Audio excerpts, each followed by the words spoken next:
what I find is if it's my idea, it's usually the wrong one.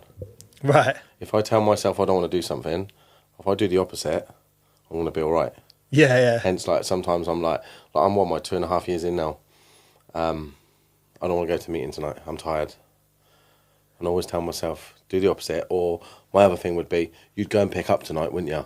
So go to your meeting. Yeah, yeah. That's the kind of flip side I have to give myself, because when you're in recovery, like yourself, the further you are away from the madness, it's easy to forget, isn't it? Yes. Yeah. Because on the way up, I was listening to Harry's podcast again, like, you know? Yeah. Just listening to some of the things he said, and it's true, isn't it? Like, the longer you're in it, the more dangerous it kind of is. Because that can be forgotten, can't it? It's funny you say that. I literally, on the way up here, rung my dad because I hadn't told my dad that I was going to meetings yet. Okay. And I was like, oh, you know what? I had an urge to ring him, catch up with him. And then he said the same thing. He's not in recovery. He's not an addict. And he was like, yeah, but it's good to remind yourself, isn't it? 100%. And I was like, yeah. I think that's why the meetings are so important. And also, like what I do now is I sponsor quite a few guys, like, you know, because that brings me back to, I have to relate to my madness so that they can identify with it, like, you know, and that helps me. It helps me because I have to remind myself how bad it was. Because, like we said, we just forget, don't you? It's easy to forget, though, Yeah, because life's good now. Life's all right now, do you know? But I'm only one bad decision away from fucking it all up again. Yeah, literally. That's what I have to tell myself all the time. Cool. We've basically started already anyway. Yeah. Normally, this always happens. Like I said, whenever I get someone who's, been through some sort of, or done some sort of work, the conversation tends to just flow. But first and foremost, how are you, mate? How are you today? I'm good. I'm good today. Yeah, mate, I can't complain. Life thing goes on, but I'm all good. Good. I'm happy. So it's quite important for like listeners to understand and get a bit of an understanding of yourself. So I was going to ask you, can you remember your first experience of drinking and using? Well, drinking, obviously we'll cover it in a bit, was never part of my kind of journey, I guess. I used to go out drinking with friends and that, weekends and that. But it was never something I kind of got dependent on, I say. But I suppose first and foremost, when I was young, I grew up in a little village in Oxfordshire and there was not a lot to do. So you'd go and hang around and just smoke a bit of weed and stuff like that and drink at the weekends. That's probably my first introduction to it. I hated it. But you kind of go with the flock, don't you? Go with people, and that's what I kind of did. And you smoke a bit of weed, have a few drinks at a weekend, and there was no issues with that, like, you know. The paranoia was horrendous with it. But yeah, that was probably my first kind of introduction to drinking and using, I guess. Yeah, so it wasn't an instant thing. You said you hated it, and I always find it so interesting how most people who come on say they didn't enjoy their first experience, but yet we continued and did it again. Yeah, it's bizarre. Like, it was something you kind of just done because there wasn't a lot else to do, if that makes sense. I was probably 15, 16, living in a little village. Like, you can't go out yet. So what do? You just hang around in the woods or in a field, get drunk, smoke some weed, and think you're enjoying yourself when it wasn't that much fun, to be honest. But at the time, I guess it was, like, you know. Yeah, I guess to what age is that, do you think? That was probably 15, 16, 17, I guess. My friends kind of went on and experimented with harder recreational drugs like cocaine, but I was kind of adamant that I wasn't going to do it. I was quite anti it until the point where I guess I first tried it through peer pressure and just thought, fuck it, like, you know what I mean? I'm going to try it. And when I did, I arrived, as they say, like, you know, It was something that I loved. And it kind of then went on to every weekend. That would be the recurrence of, we'd go to the pub. I would make sure that we all picked up, like, you know. And I was quite fortunate when I was 18, I managed to buy a house. So people would come back to mine, like, you know, so that I could keep the party going. I was probably, if I'm honest, which I have to be, an addict from day one. I can see it now looking back on the evidence I have, like, you know. Because we'd always get some, but I'd always have a little bit more, just for me for later. Or I'd make sure I'd have a little bit go to, or I'd share that bit, but I'd keep that bit, like, you know. So there's always something there. Now I can see, now I know what I know through going through recovery, my steps and that. The problem was there from day one, like, you know.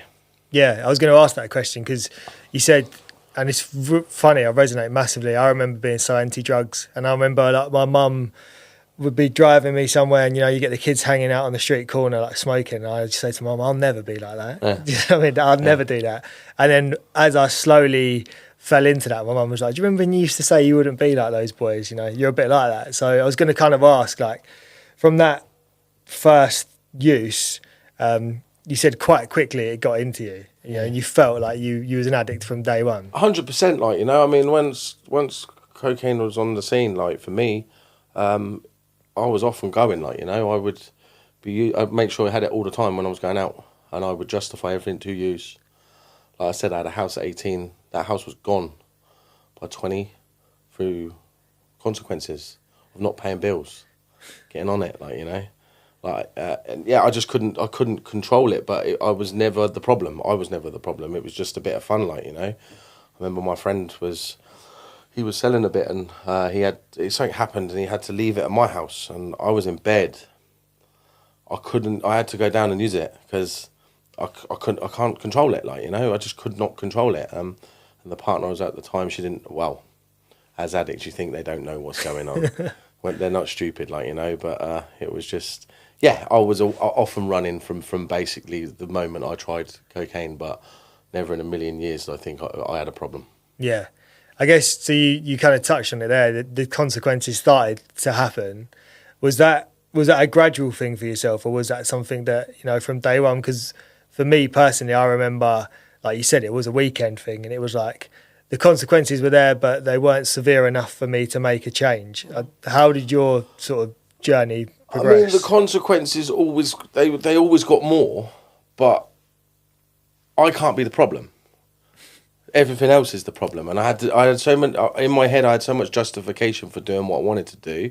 I earn enough money, I can go out. I've had a bad day, I've had a good day. Someone's upset me, something's happened, and I just went and used on that, And all I kind of did was, the way I can describe it, I was like a kind of, from day one, like a tornado just whirling through people's lives, because I would build up this life with a partner, whoever, this great life, because my life can get quite good quite quickly if I do the right things. And all of a sudden, Tom pushes the fuck it button, destroys that through his using or whatever it is, or his behaviours. And then I just walk away and do it again, and do it again, and do it again. And all these consequences around me, and I'm not paying any attention to them because I can't look at myself to be the problem. And that's how it's gone from kind of day one. But the consequences didn't get really bad until like 3-4 years ago. Obviously, I'll cover that in a little bit, but they progressively got worse and worse, but I just chose to ignore them and just move on. Yeah, I was going to ask that, like, could you tell us a little bit about kind of like, we say it's a progressive illness, don't we, and how things slowly got worse and worse. I guess if you fast forward us to, I don't know, maybe early 20s, so you're 18, you've got this house, you're having these after parties, what was next in your story?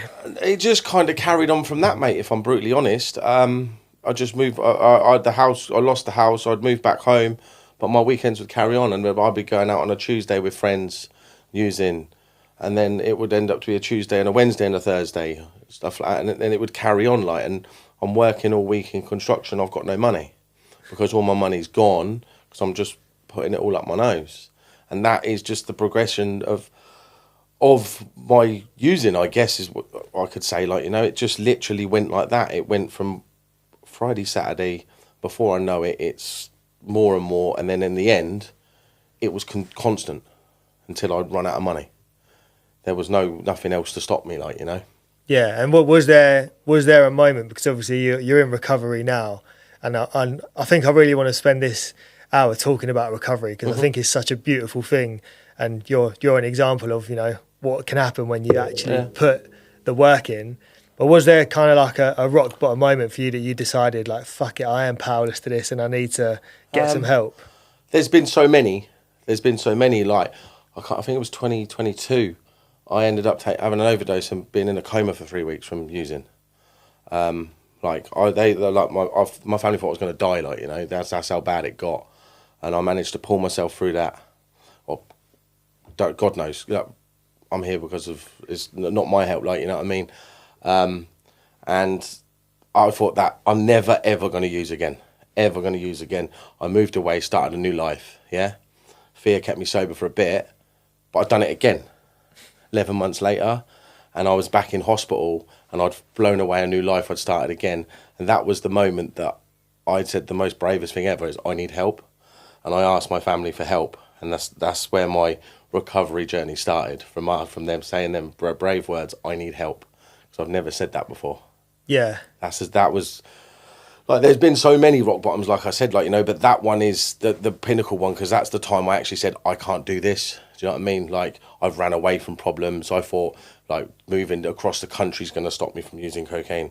That doesn't. Do you know what I mean? Because I stayed sober for 11 months because of fear, basically, from what happened to me. But I wasn't working any sort of program then. I just kind of moved on, didn't fix any of the destruction behind me. And then it happened again, because I am defenseless against it. I'm powerless. Yeah. Absolutely powerless. Yeah, I think Harry said it in his episode. He called it like a nonsensical problem, right? So somebody normal, okay, and I know that you say this, but if somebody else was hospitalised by something, it would be enough, wouldn't it, to 100%, to stop you from doing it. When it happened again, my family were like, what the fuck are you doing? Like, you know, and I didn't know what I was doing. But like, how can you go from being at death's door, something that's nearly basically killed you, to go and doing exactly the same thing again nearly a year later? It's in pure insanity. There's a bit in the book, in the 12-step fellowship, is if you burn your hand on a hot stove, like, you know what I mean? And if I go and ask you to do it again a week later, you're not going to do it because it fucking hurts. But that doesn't apply to your addiction, does it? Because we keep doing the same thing over and over again. Yeah. I was going to ask that. I mean, you kind of answered the question already, but you said it was fear that was stopping you from drinking and using again. You know, that happened, say, 11 months later.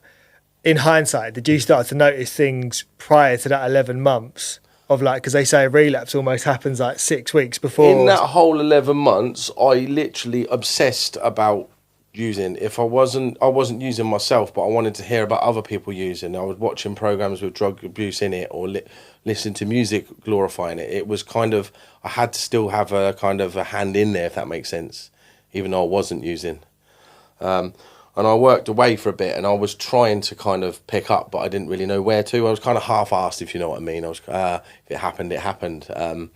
But yeah, that's where it started, literally, when I come out of hospital the first time, because I didn't have any program or anything there. Like, if I just leave hospital and carry on as normal, it's going to happen again, isn't it? Yeah, because it's happened so many times. But I thought the fear did sober me, but I wasn't really sober because I'm glamorising it in my head 24/7. Yeah, you're almost like you're sober from drugs and alcohol, but you're mentally ill still. I'm mentally obsessed about it, completely mentally obsessed about it. But the bizarre thing about that relapse was the day that I did relapse, it wasn't even a thought in my head. Like, it was the first time in that 11 months that I had a free bit of time to myself. I had a free house. I remember driving back from the airport, and literally a thought come in my head. Why don't you get half a gram? Now, anyone that knows me, I've never picked up half a gram in my life, yeah? So there's a lie straight away, yeah? And before, I don't even remember, that's how bizarre it is, I don't even remember picking up that day. But fast forward 3 days later, I've wrecked the house that I'm living in with my partner at the time. I've drove back from Essex to Reading off my head to my sister's birthday and ruined that.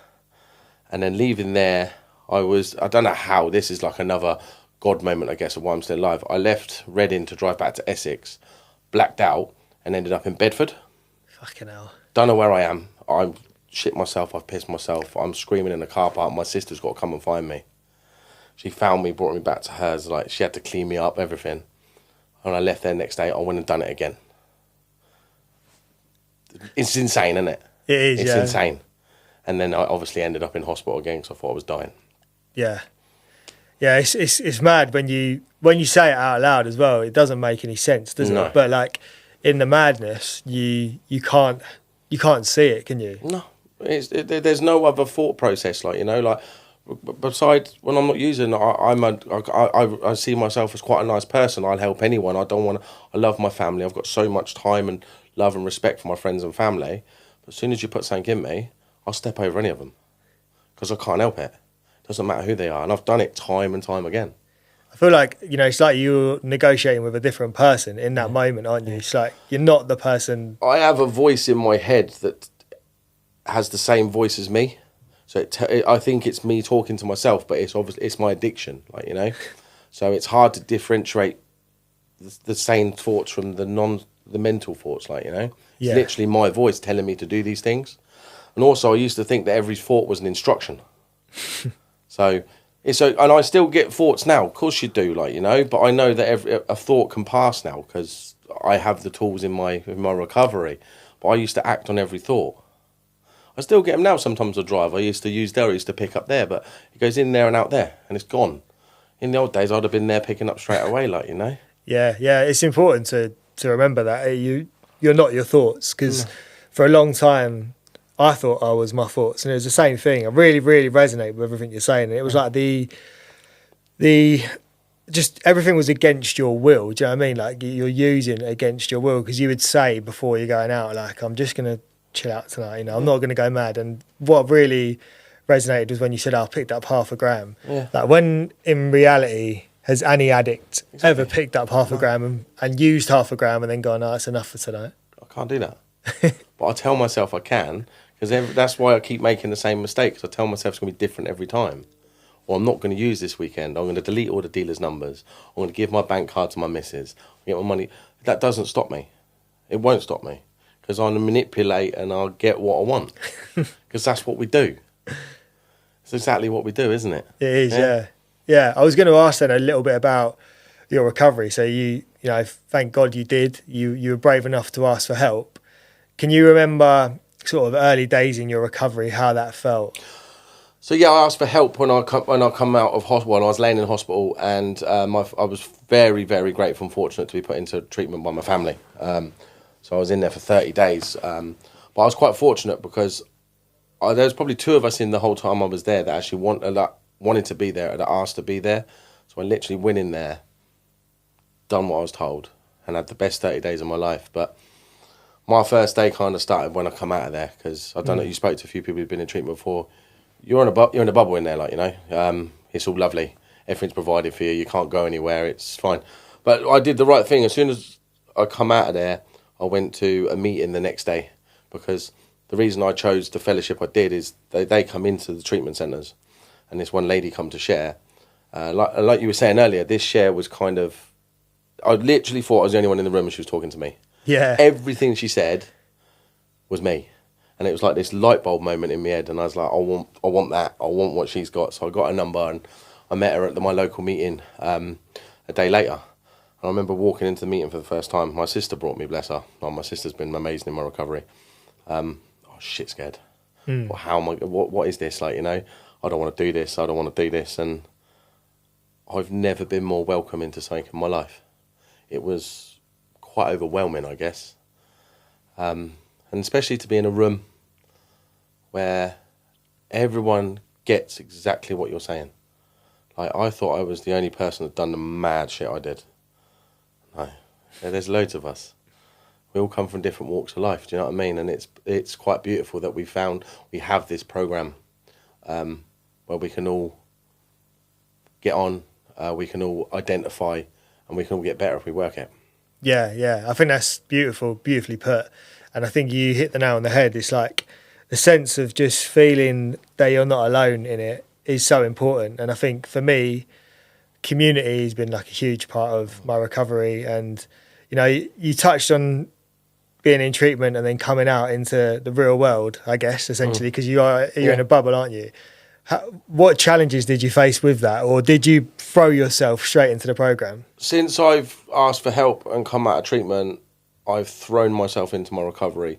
I put it before anything, because I have to remind myself that if I don't put it first, all the other things that I've got through the gifts of recovery will go as soon as I put it down. So it's always been the front of my thinking. It is from the moment I wake up to the moment I go to bed. I am not perfect at my recovery by any stretch of imagination, but I try my best every day. And I'm going to be honest, I haven't really had any challenges since I've put recovery first and just got on. Like, life has just progressively got better and better and better.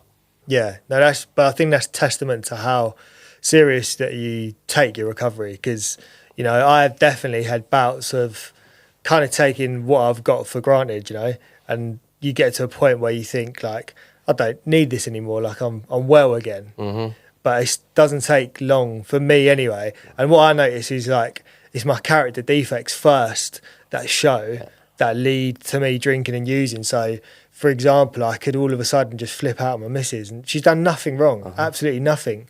Or someone does something kind for me and I go, why the fuck are they doing that? Yeah, it's bizarre, mate. Like, you know, I mean, I had to apologise this morning before I come here to my missus, like, you know, because we had a bit of a discussion, I suppose an argument, I guess, and like my defects came out straight away. Do you know what I mean?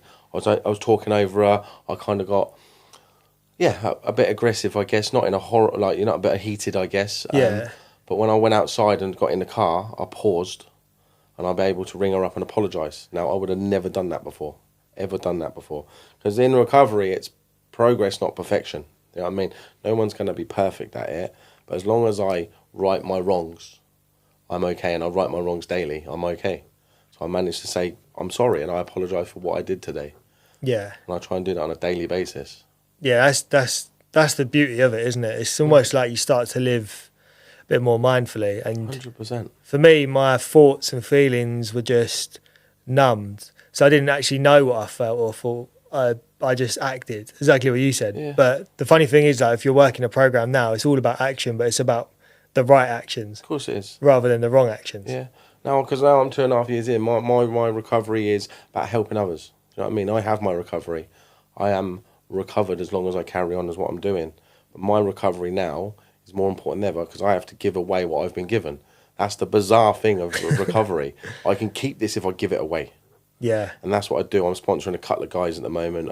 We're going through the steps daily, like, you know. But it does more for me than what it does for them because it boosts my recovery because it's all about helping others. Yeah, I was going to ask you a little bit about your recovery journey as well. So obviously, you know, you said you heard someone share in that meeting and you did the right thing. You rung someone up and you got busy, as they say. How did that recovery journey look for you? And obviously you've worked through steps, if you're all right talking about it. Yeah, of course. How did that kind of go for you? It's been quite a smooth sailing journey for me, really. I literally went to my first meeting. A guy approached me, asked me if I got a sponsor. I said I haven't got a sponsor, and I asked him to sponsor me. The next thing come out of his mouth was, call me at 6 o'clock tomorrow morning. I was like, for fuck's sake, really? But do you know what I did? Every single morning I had to call him, I was ready at 5:45. Ready, because if you're willing to give me your time and I want what you've got, I'm ready and waiting. I want what you've got. And we went on this journey, and it was beautiful, like, you know.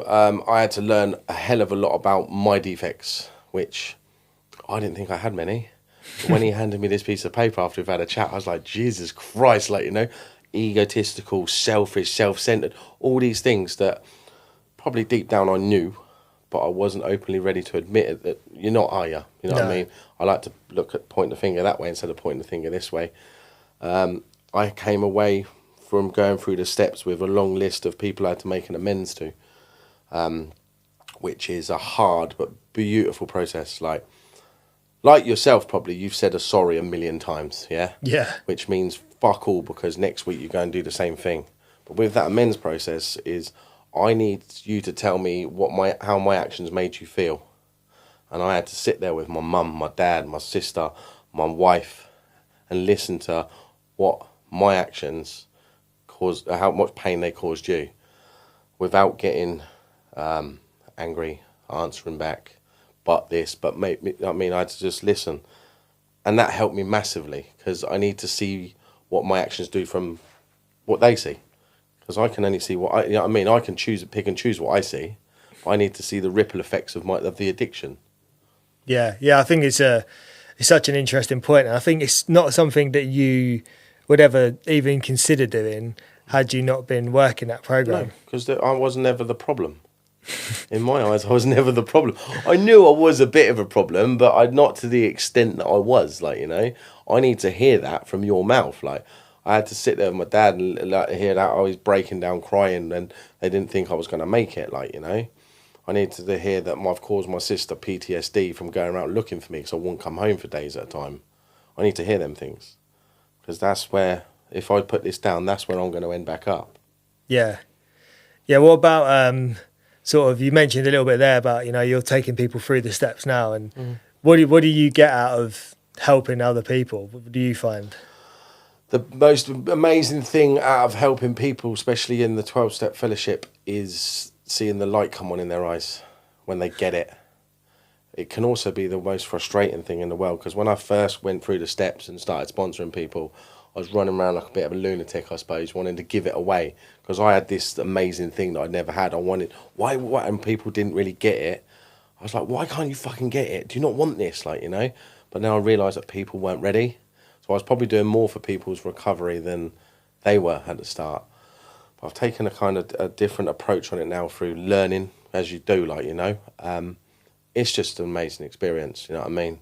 It brings me back to how I was prior to the program, when I'm meeting a new guy and we see this change in people, and it's just, the whole part of it is helping others. And until you've kind of done it, it's hard to kind of explain it, do you know what I mean? Because when I speak to my family about it, like, you got to do a call again tonight. I was like, yeah, of course I have. You know what I mean?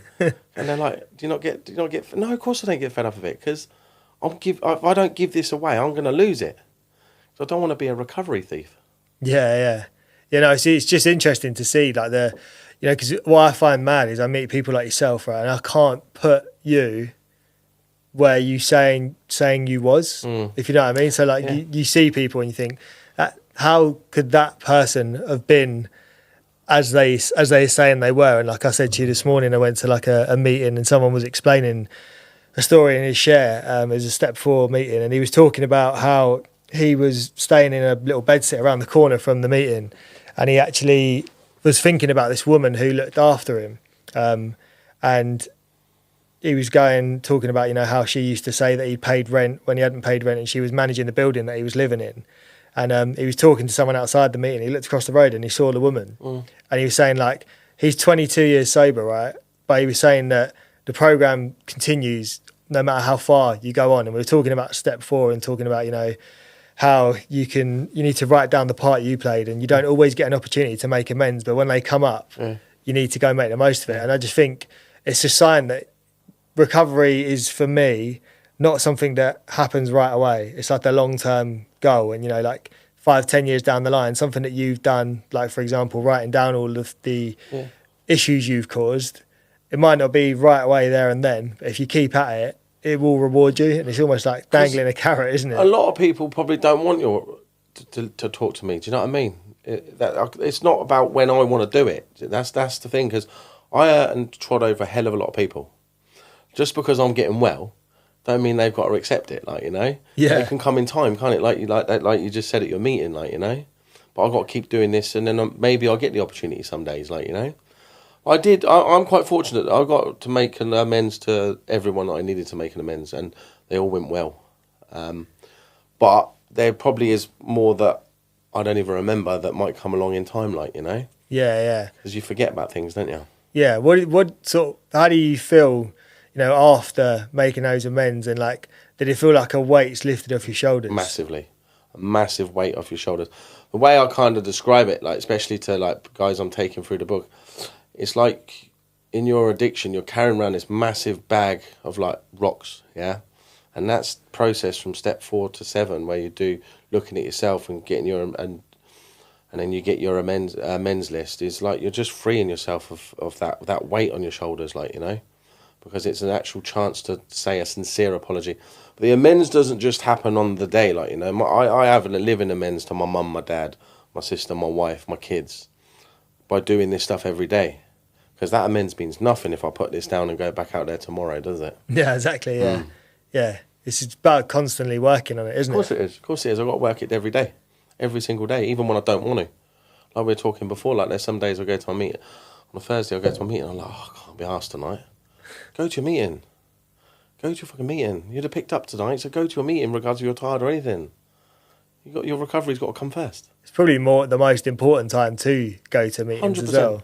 You know, like if you're feeling disconnected from your body, disconnected from your community, disconnected from whatever you believe in, because I know that's another contentious issue that people get worried about, the God thing. And it's like, well, if you think about it logically, right, and you look around into the world, and like, for example, I was hiking at the weekend, you look at the mountains, you look at all these things, and you think, you're telling me that I am the most important thing in the world? It can't be. Do you know what I mean? There has to be something bigger than you out there to be able to create this. 100%. And there's so many instances where I shouldn't be here, but I am. And that weren't me. So there's something bigger than me out there. That's what got me through around that kind of subject at first. Like, you know, there's a reason why I asked for help when I did. There's a reason why when I went into hospital I didn't die.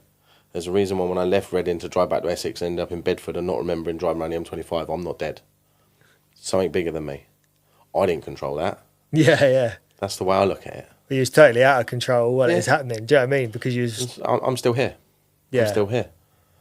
So Yeah. it's never really been an issue for me. Do you know what I mean? Like, it talks about higher power in the fellowship. Like, you know, I couldn't tell you what my higher power is. To be honest, it kind of changes from time to time.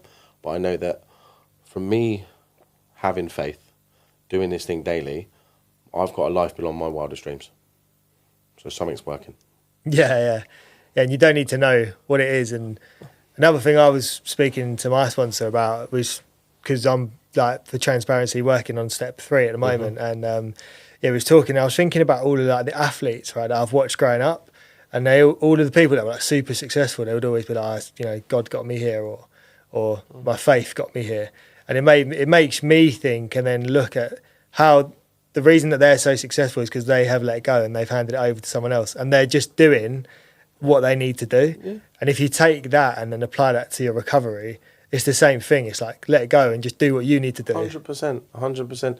We can get so caught up on the way we think sometimes about things, you know what I mean? We just got to let it go, not realise that we're not the be-all and end-all and the biggest thing in the world. And there's something's like I say to guys I sponsor, like, you know, like, if they ever question it, like, and you're 60 or 90 days sober, whatever you are, what's done that? It's not you, is it? Do you know what I mean? Because something's changed since you started doing a bit of prayer and meditation, coming to a meeting and working this book. So how can you tell me that it doesn't work? Because you haven't been 60 hours sober before. You're 60 days all of a sudden by doing the right thing. Something's working, isn't it? And you've got faith in it. There you go. Yeah. That's the way I look. That's as simple as I can make it, like, you know, for me anyway. Yeah, I was going to ask you a little bit about that as well. Like, how does your recovery look in terms of, like, prayer, meditation, gratitude? What are the sort of key things that you feel you need to do to... So my morning should be, when I wake up, I write a gratitude list every morning, 10 things I'm grateful for, every morning without fail. And, like, the whole reason I see as a gratitude list is we are more grateful. Like, we can wake up in a bad mood, but we're still grateful for stuff, like, you know, because as addicts, I find we can be quite dissatisfied with life. But I have to realise that I've got a roof over my head, I've got a job, I've got food in my fridge, you know what I mean? Like, the things you just take for granted, I'm grateful for them things. And always on the top of my gratitude list, I'm grateful to be clean and sober for another day. That's always number one. Then I have prayer and meditation. Now, meditation has always been kind of... It's difficult for me. I find it very hard to sit still for quite a long time. It's something that I need to work on, but I say that all the time. I definitely need to get better at it. Prayer, I pray a lot through the day. It's not really a get on your hands and knees and pray. Mine's more of a conversation, if you know what I mean. Quite often throughout the day, it can just be in my head. But they're the 3 main things I do in the morning, and then I always reach out to people in the morning. I make sure that I reach out and send a text or whatever to certain people in the fellowship, how they wish them a nice day and stuff like that. But that's my morning routine. Yeah, no, I love that. I think gratitude's a good one. I was going to play like devil's advocate because I know someone listening going, well, I've got all this shit in my life, I've got nothing to be grateful for. But you already answered the question. You're grateful for another day sober. You're 100%. Grateful to have shoes on your feet. You're grateful to have a roof over your head. Because we kind of take them things for granted, don't we? And, like, I remember when I was coming in, I was fucked, and when I asked for help, I was thinking about the life that I wanted. Today I have it, and I can still get dissatisfied with the life I've got today. That's the madness of it. Do you know what I mean? I have to remind myself how grateful I am today for for the simple things, because we all want more money and stuff, but none of that stuff, nice cars, but none of that stuff makes you happy for a long time, does it? No. At all. I'll go and buy some nice clothes. I'm bored of that now, like, you know what I mean? The real things in life are the things that we take for granted. The home, the family, the love. I've got kids now, do you know what I mean? And, like, that's a world away from where I thought I'd ever be. Yeah, I think that's so true. And it is, I find myself crossing over into other elements of my life. So, you know, like, I'm an addict, right? So everyone just assumes that it's just drugs and alcohol. Mm-hmm. But I had to throw my phone away for 4 days the other day because I was just fucking on my phone constantly.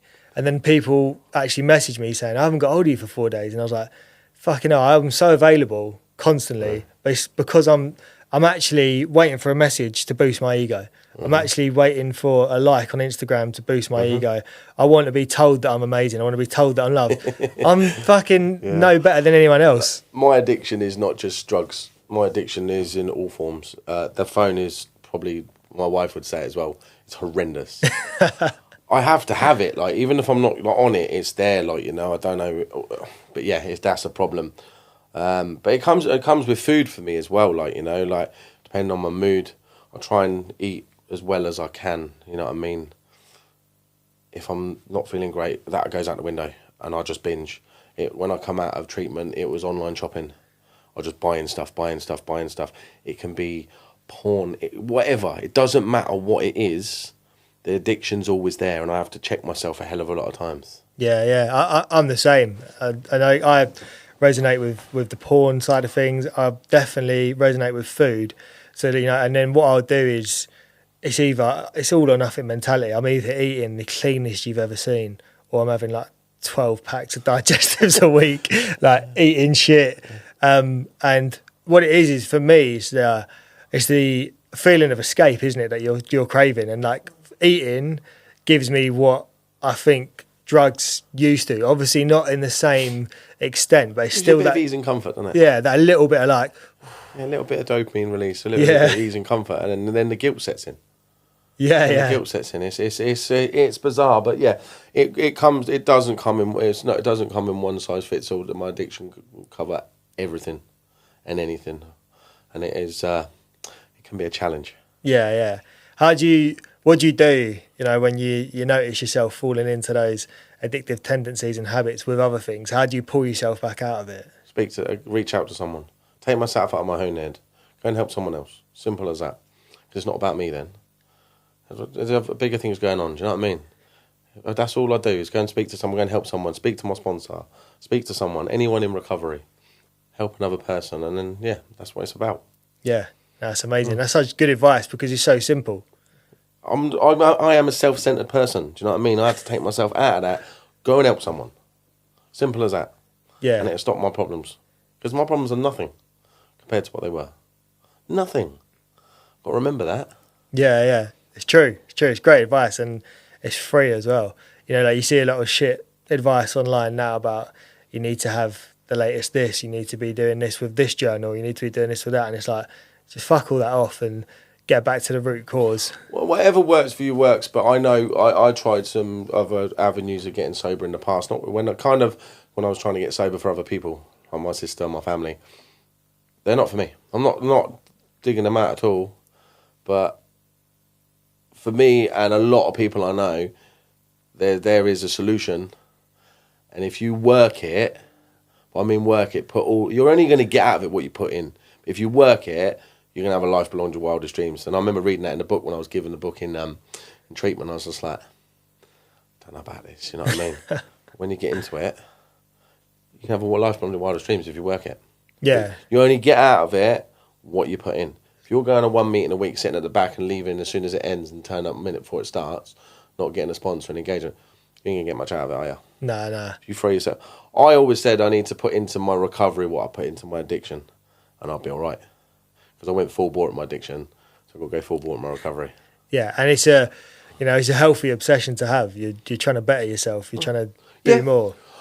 I mean, I have to balance it. I'm not one of these people that I can have my whole day taken up with recovery, like my recovery. I've got a job, I've got a family, like, you know, so I have to kind of find a healthy balance. And But do you think without recovery, would you have all that? no, not at all. That's got to be in there as the main focus of it. Do you know what I mean? And like I look at it, it's kind of like a triangle, like, you know, the recovery's at the top, and the other things come by. But that has to be there. That has the recovery has to be there at the top of everything, and all the other things. And I have to find a balance. Like, you know, when I first come in, I was doing 3 meetings a week. I had 3 service positions. That's what I had to do, because I had to like absorb myself in recovery. I needed that. Now I have 1 meeting a week, which is my home group, which I have service at, and that balance works well. I would like to go to more meetings, if I'm honest, but I have other commitments with my family and stuff, like, you know. But that will change as as my kids get older and that, like, you know. Yeah, exactly. Yeah, and I think that's it's good advice. Is make recovery work around your life, but at the start of your recovery, if you need to go overboard on it, it's not the end of the world, is it? Absorb it into yourself, like, you know. And I was going to ask you there, you touched on it already, so, you know, you've mentioned about some of the relationships that you said you had issues with while you was drinking and using. How has your relationships improved since you have been sober? My relationships with my family since I got into recovery have been better than they've ever been. I've been so fortunate to be able to repair the relationships with my family. My relationship with my dad we work together. It's like a friendship now. It's really enjoyable. But I've always been very open about my recovery. Like, when I was in treatment, I would be ringing my dad and showing him what we'd done that day, talking to him about what we're doing. Same with my sister. Like, my first few meetings, my sister would come along. I've brought my missus and my sister along when I'm sharing and stuff, so they can get it. Like, the first couple upset them a bit, but because obviously I'm going over some trauma for them, like, you know. But they can see that it's quite nice for them to see me explaining where I was to where I am now, and I'm sat there talking to a room full of people about, if you do this stuff, you can get recovered. But yeah, my relationships are fantastic now, really, really good, and I'm so grateful for it. Yeah, that's beautiful to hear. I was gonna ask, like, you know, because I think that's another fear that a lot of people have, is like not being able to mend those relationships straight away. But I guess it's something, the point I'm trying to make is it's something that you've worked at with them openly, and you touched on being open and honest around your recovery. Do you find that's helped you, being more open than honest? You ain't getting nowhere if you're not open and honest. Simple as that, like, you know. Recovery's not going to work for you. Relationships aren't. I was so dishonest through all my using. I'd manipulate everyone. Do you know what I mean? So I have to be honest and open with people. Sometimes I'm too open and honest at home, do you know what I mean? Because I will say things that don't sit right with me. But when I'm out of line now, I have to apologise for my part in anything. And that takes a lot of learning, that does, do you know what I mean? To be able to say, I'm in the wrong here, I'm sorry. But that's about being honest again, isn't it? Yeah. How did you learn to get honest with yourself? Is there anything that you do that someone listening who knows they need to get honest, they know what they need to do, but they don't know where to start? You just got to look at yourself deep down, do you know what I mean? And see what your actions are and what the ripple effect is of your addiction around people. That's the first part about being honest. Because like we both said, like, you know, we are dishonest people at heart, aren't we? Really dishonest people. And another thing is, look, would you put up with your own shit if it was the other way around? No chance you wouldn't, would you? I'd have fucked myself off years ago, like, you know. But you wouldn't, would you? So you can see what we're doing to other people. And as soon as I got my sponsor, the first thing he asked me to be is willing and honest. Otherwise, we're not going to work together. And that's what I've tried to be, and I've tried to do that through my life.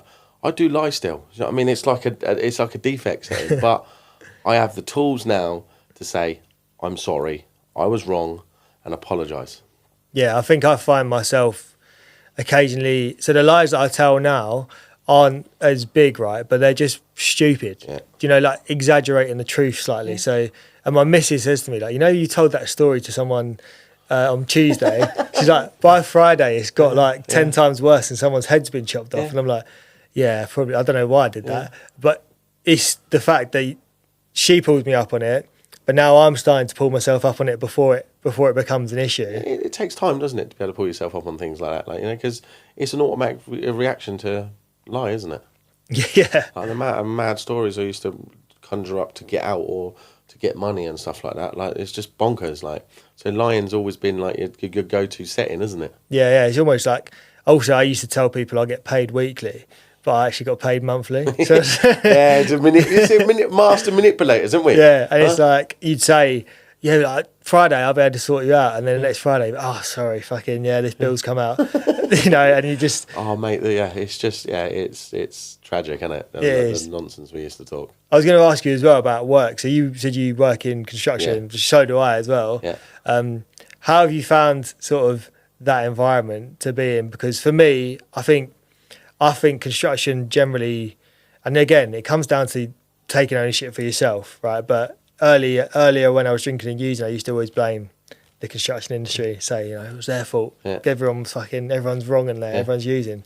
How have you found being sober in that environment? And I think I know how you're going to answer this because I've spoke to you. To be honest, mate, it's absolutely fine because my using, I done it all on my own. I wasn't one at the end, like, okay, at the start I said I used to go to the pub, but most of it was at home, so I didn't want to be going to the pubs with other people and using. But because I'm recovered and I've done the 12-step program, there is no obsession to use or drink. Like, even but just before Christmas, all the lads at work were talking about going out and getting on it. Have fun, lads. Yeah. Go and have fun. It doesn't bother me anymore. Good luck to you. I'd love to be able to join them, but I can't because they can go out on a Friday and go home. I go out on a Friday, I come back Monday with no money and everyone's upset. I can't do it because I can't stop. Yeah, of course. That doesn't mean go and have fun, like, you know what I mean? But I don't have as long as I'm doing what I'm doing, there is not one obsession in me to drink or use. Yeah, I guess another question I was thinking about as well, and I'm just thinking from a listener's point of view as well. Somebody early days, and one of my fears and worries was kind of like my social life and how things were going to change.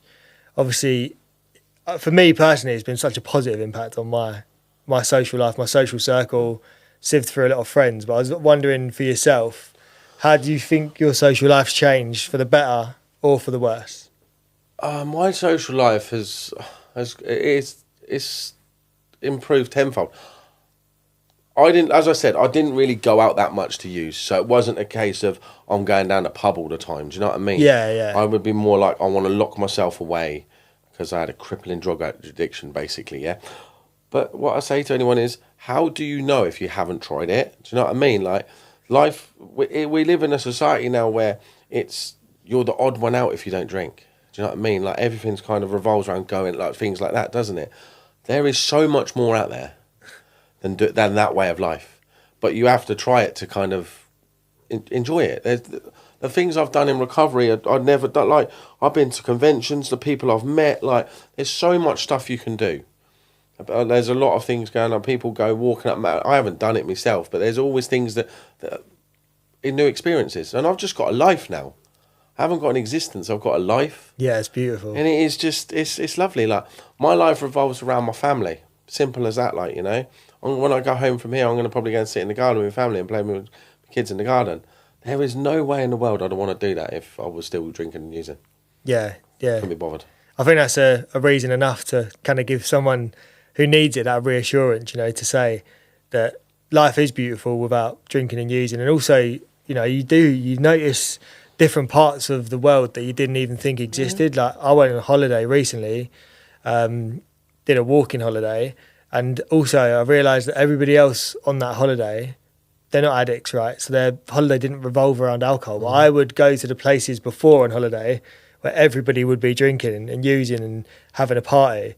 And I was like, oh, fucking hell, there's this whole other world that you just got to explore, but also it's right in front of you. There's a better world out there than drinking and using. Yeah. 100%. And you can have fun. I was going to ask as well, what's the biggest benefit you think that you found through sobriety and recovery? Having a life, not just an existence. Being accountable to my family, to my friends. Being happy. That's one thing I am today, is happy. It's life things happen, but I'm very, very happy to be in recovery, and I enjoy every single bit of it. Yeah, no, I love that. It's beautiful.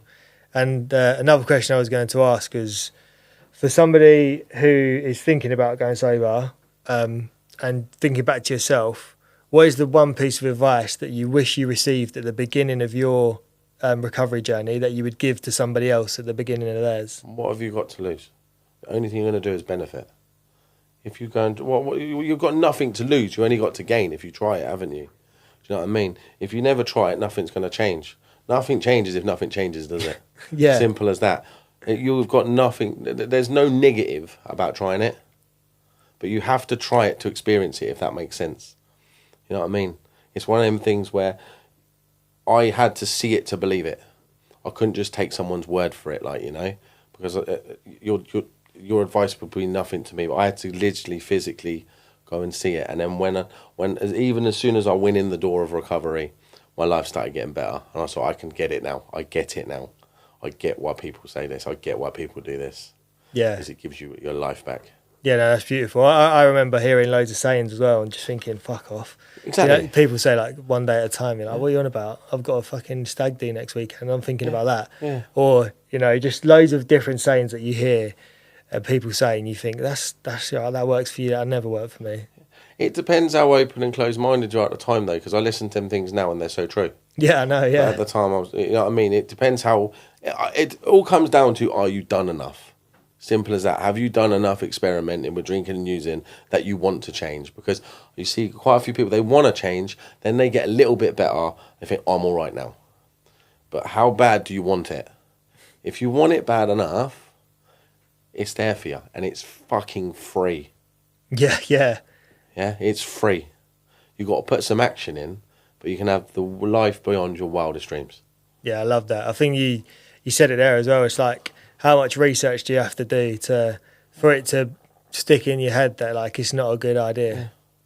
Exactly. Do you know what I mean? How many more examples, how many bad consequences, how many more failed relationships, how many more times you want to upset your family or disappoint your children do you need before you realise that something's got to change?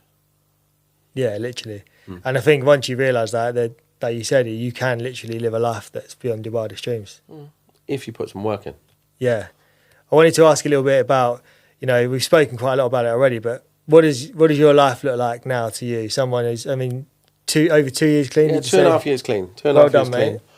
I'm a family man now. My life's good. I get up early. If I do, I go to the gym. I go about my work. I come home. Sort my family out, sort of play with my kids, bath my kids. In the evenings then I've got calls with sponsees, and then I sit down a bit with my missus and have some dinner and chill out for a little bit and then do it all again. That is the most beautiful life I could have had. There's no madness, there's no one knocking at my door demanding money, there's no ducking and diving, and every single night I go to bed now, I'll put my head on that pillow, and I ain't upset anyone. I don't owe anyone any money, no one's coming through the front door. And life is okay. What a beautiful way to live.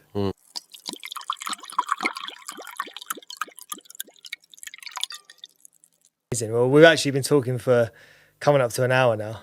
Is it on that quick already? Yeah. Huh? So, yeah, I guess I was just going to round it up. I kind of asked the two questions I'd normally ask at the end already. And what I loved about this conversation so far is, like, all of the structure of what I normally do on the podcast has gone out the window because I've just sat down and just had an honest conversation with you about recovery and, you know, and I think you've already touched on it, but I guess try and end on another piece of advice for the listener, you know, somebody who is fucked and they're listening to this for a reason.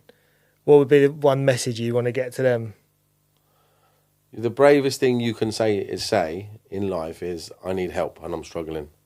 And go and get that help and just explore the avenues of recovery. Because, like we've said many times during this hour, it will change your life if you want to. Simple as that.